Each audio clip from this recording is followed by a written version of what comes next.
19'i. 19-da iyul. Assalomu alaykum, hurmatli dehqonlar, aziz obunachilar. 2026-yil 19-iyul. Va nihoyat Xorazm viloyatiga tashrif buyurdik. Xorazm viloyatini Yangibozor degan joyga keldik. Ko'rib turgan mana shu dalamizda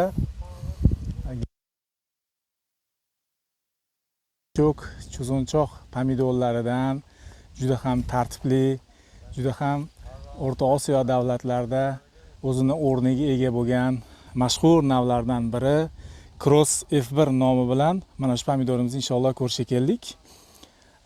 Dehqonimiz Maqsud akam dalalari. Assalomu alaykum aka, xormang? Salomatmisiz? Dehqonchilikka baraka. Umringizga baraka. Maqsud akam safarda ekanlar. Siz qarashgan shu yerda mehnat qilgan dehqonlardan. Maydonimiz qancha aka? Maydonimiz 2 sotik. Qancha? 2000 metr yer. 2000 metr. Demak 20 sotik bo'ladi. 20 sotik. 20 sotik maydonda to'liq hammasi cross, ha? To'liq hammasi cross. Qalay aka, yoqdimi? Ha, normalniy. Ajoyib pomidor. Hasildorlik. Tavsiya etamiz. Adresni to'liq aytdimmi? Xorazm viloyati Yangibozor tumani O'zbekiston kolxozi. O'zbekiston kolxozi. Biroz mana shu pomidorimizni azizlar xarakteristikasi bilan bo'lishsam, 140-160 grammgacha tashkil qiladi og'irligi. Shakli mana shunaqa avalniy, cho'zunchoq, rangi yorqin qizil rangda. Uzoq masofalarga tashishga juda ham yaroqli va uzoq vaqt terilgandan keyin ushlab turishlik muddati ham yaxshi. Tez bo'shab ketmaydi. Bandi bilan kerak bo'lsa bandi bilan uziladi, xohlasangiz bandsiz uzsangiz ham bo'ladi. Lekin ammo bandi bilan shu kesiladigan, uziladigan joyi bor. Brikslari yuqori, 6,5% ni tashkil qiladi. Ichi g'ovay emas. Mazalari ham xudo xolasa yaxshi. Asosiy 6 ta va 6-7 kasal va viruslarga emlangan, chidamli. Bulardan o'sha TLCV kasalliklari, viruslari, o'sha barglari sariq bujmayish kasalliklari va MD o'sha nematoda kasalliklariga, tuproq qurtlariga chidamlik va tabashni mozaika virusi deb qo'yadi. Pomidor mozaika virusi deb qo'yadi, tomatni mozaika virusi o'shalarga chidamli va bakterialniy kasalliklarga ham xudo xolasa chidamli navlarimizdan, gibrid navlardan otali va onali ikkita navda birlashtirilgan hosildor kasalliklarga chidamlik 1 yil ekish uchun mo'ljallangan. O'zidan qayta urug' olib ekishlik tavsiya qilinmaydi. Demak, necha ming ko'chat ekildi aka mana shu dalamizga? Esingizda bormi? Yetmaydi. 2000 bo'lsa bunda 5000 tubi ketdimi? 5000 atrofida ko'chat ekilgan.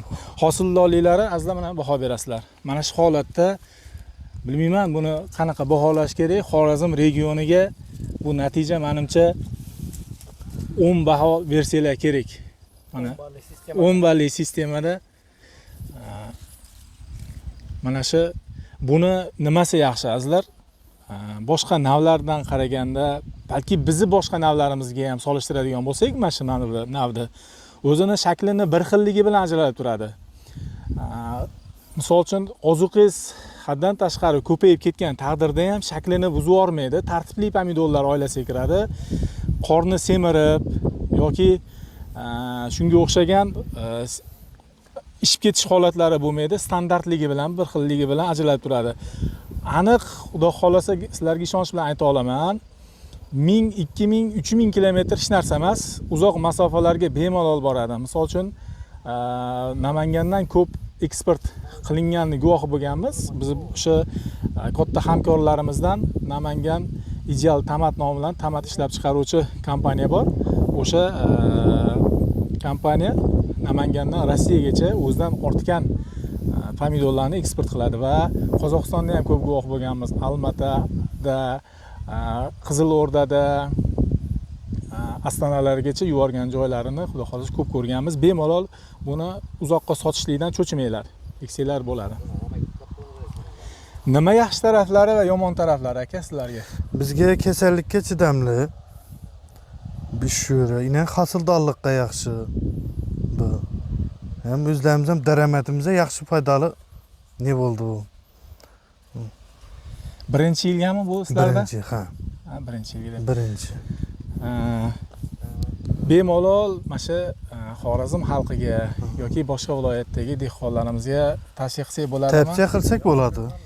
O'zi buni dehqonlar biladi. Biz borgan joylarda, ko'p joylarda albatta kross pomidori bor bozorlariga. Butun O'zbekiston viloyatlari, qo'shni davlat, Qozog'iston, Qirg'iziston, Tojikiston davlatlarida albatta o'sha joylarda xudo xolasa dehqonlarimiz ko'nglidan joy olib kelyapti. Yoqadi degan umiddaman azizlar. Sinab ko'ringlar, ikki ko'ringlar.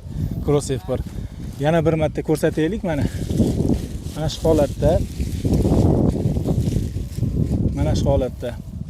Mana.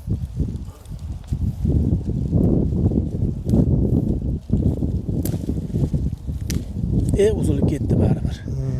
Mana shu holatda mana. Mana bu yo'lari ham.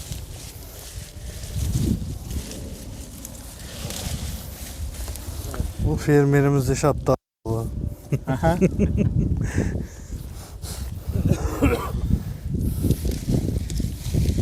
Mana bu yo'lari ham bemalol.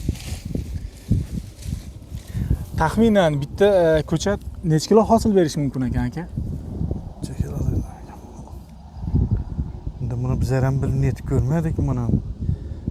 Unda shu yerdan hozir 2 qarig'indan buni 1 tonna, 1,5 tonna ne chiqib bitdi pomidor. Ikkita arig'idan. Ikkita qarig'idan va.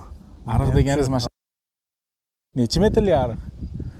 Bor bu 40 metr borda bormi? 40 metrli ikkita ariqdan. Ikkita ariqdan 1 tonnadan ziyod pomidor chiqib turibdi. Menimcha bu super natija. Barakasini bersin. Hozirgi kunda 18-19-iyul holatiga Xorazmdagi narx-navolar qanaqa? Narx-navolar hozir bozorimizda bu 3,5 berib turibmiz pomidorlarni. Nima qildinglar? Nima ozuqalar berdinglar? Shunaqa hosil berish uchun ko'p ovqat berdinglarmi? Ko'p ozuqa berdinglarmi? Yo'q, ko'p ozuqa ham ko'tarilmaydi. Shu normal holatda berdik. Yil qatori berdinglar. Yil qatori arg'i pomidorlarga qarab turib berdik. Lekin hasildorligi zo'r ekan. Arig'idan sug'orisizlar? Arig'idan sug'oramiz. Chuqur ariqlarni ham o'sha anaqa Qashqadaryo uslubida chuqur olingan, lapatkani bir lapatga olib plyonka ostiga ekilgan ekan. Plyonka ostiga ekilgan. Shu arg'i pomidorlar qancha qarasak, men ham shunday qaradik. Barakasini bersin. Azizlar, qisqa video, Xudo xolasa Xorazmda boradigan joylarimiz ko'p. Inshaalloh kuzatasizlar. Yana